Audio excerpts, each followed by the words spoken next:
Dugaan larangan berjilbab bagi Paskibraka Nasional Perempuan jelang peringatan HUT ke-79 Republik Indonesia menuai kritik dari berbagai pihak. Sejumlah pihak pun mendesak agar Kepala Badan Pembinaan Ideologi Pancasila BPIP Yudian Wahyudi dipecat.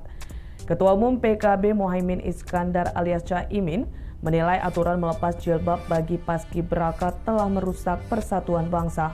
Oleh karena itu, ia mengusulkan agar Kepala BPIP segera diganti, sebab dinilai merusak persatuan bangsa dan membangkitkan radikalisme baru penuh dendam.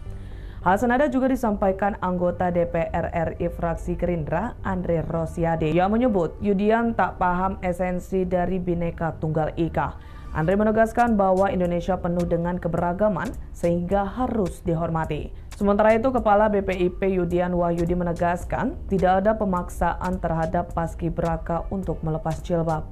Ia menyebut 18 Paskibraka melepas jilbabnya secara sukarela karena mengikuti aturan dalam Surat Edaran Deputi Diklat nomor 1 tahun 2024.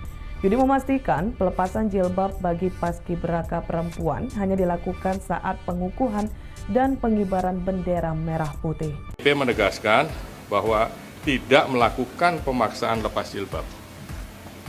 Penampilan Paskibraka putih dengan mengenakan pakaian, atribut, dan sikap tampang sebagaimana terlihat pada saat pelaksanaan tugas kenegaraan, yaitu pengukuhan Paskibraka, adalah kesukarelaan mereka dalam rangka mematuhi peraturan yang ada dan hanya dilakukan pada saat pengukuhan Paskibraka dan pengibaran Sang Merah Putih pada upacara kenegaraan saja. Download Tribun X sekarang, menghadirkan lokal menjadi Indonesia.